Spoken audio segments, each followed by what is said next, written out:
Assalamualaikum warahmatullahi wabarakatuh. Salam sejahtera bagi kita semua. Perkenalkan, saya Anissa Nuliski dari program studi pendidikan guru sekolah dasar dengan NIM 2020143526. Hari ini saya akan membuat video untuk memenuhi tugas dari mata kuliah kepramukaan dengan dosen pengampu Dr. Haji Hendra Wijaya, SAG MPDI. Adapun materi yang akan saya sampaikan di video kali ini mengenai sejarah kepramukaan dunia dan di Indonesia. Adapun poin-poin yang akan saya sampaikan yaitu yang pertama, perintis kepanduan di dunia, yang kedua, gagasan pendidikan kepramukaan, yang ketiga, tentang kegiatan kepanduan di Indonesia, dan yang terakhir, keempat, yaitu sejarah gerakan pramuka di Indonesia. Perintis gerakan kepanduan dunia. Munculnya gerakan kepanduan dunia ini dipelopori oleh Robert Stephen Smith Baden-Powell yang kemudian lebih dikenal dengan Bapak Pandu Sedunia, 22 Februari 1857 sampai 8 Januari 1941 dari Inggris. Semenjak munculnya gerakan kepanduan dunia yang dipelopori oleh Robert Stephen Smith Baden-Powell ini, ia lebih mempunyai sifat selalu gembira, hemat, cermat, dan menyukai kehidupan di luar. Seorang tokoh, Will Smith, mengadakan perkemahan untuk anak-anak dari Boys Brigade dalam jumlah yang kecil di Bronsey Island, Inggris tahun 1883. Ternyata perkemahan tersebut berhasil dengan baik dan menarik perhatian anak-anak dari Boys Brigade tersebut. Mengenal Bapak Pandu Sedunia.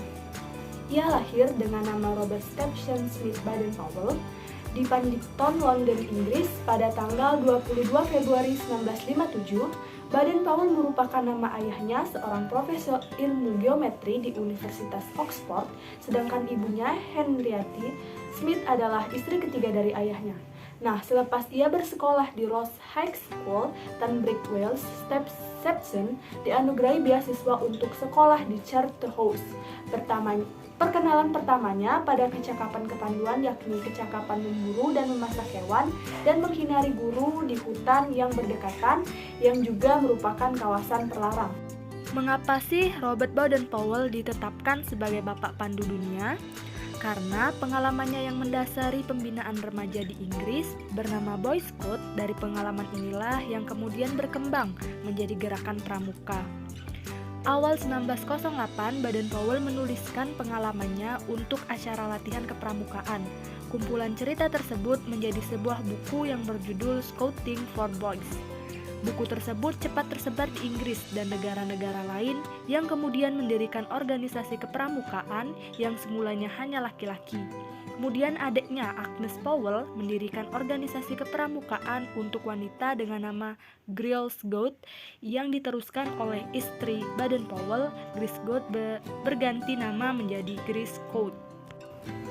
Selanjutnya, ia bertemu dengan Will Smith, pendiri Boys Brigade di Glasgow, Inggris.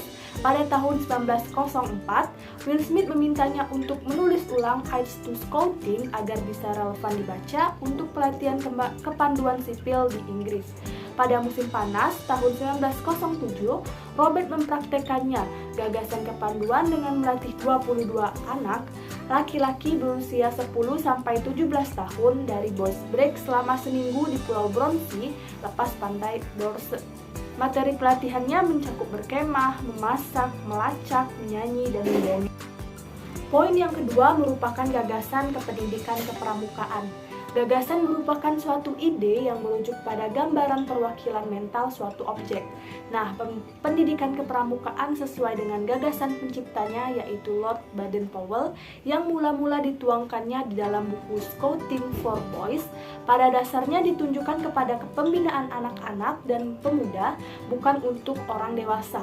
Namun, untuk menunjang keberhasilan pembinaan peserta didik itu, perlu adanya pendidikan untuk orang dewasa yang bertindak sebagai pamong dengan sikap sesuai dengan sistem Among, membawa peserta didik kepada tujuan gerakan pramuka. Selanjutnya yaitu mengenai kegiatan kepanduan di Indonesia. Gerakan Kepanduan atau Pramuka di Indonesia adalah nama organisasi pendidikan non-formal yang menyelenggarakan pendidikan kepanduan di Indonesia. Kata Pramuka merupakan singkatan dari Praja Muda Karana yang memiliki arti jiwa muda yang suka berkarya. Tapi sebelum singkatan ini ditetapkan, kata Pramuka asalnya diambil oleh Sultan Hamengkubuwono IX dari kata Poromuko yang berarti pasukan terdepan dalam perang kepramukaan adalah proses pendidikan di luar sekolah dan di luar lingkungan keluarga dalam bentuk kegiatan menarik, menyenangkan, sehat, teratur, terarah, praktis, dan dilakukan di alam yang terbuka.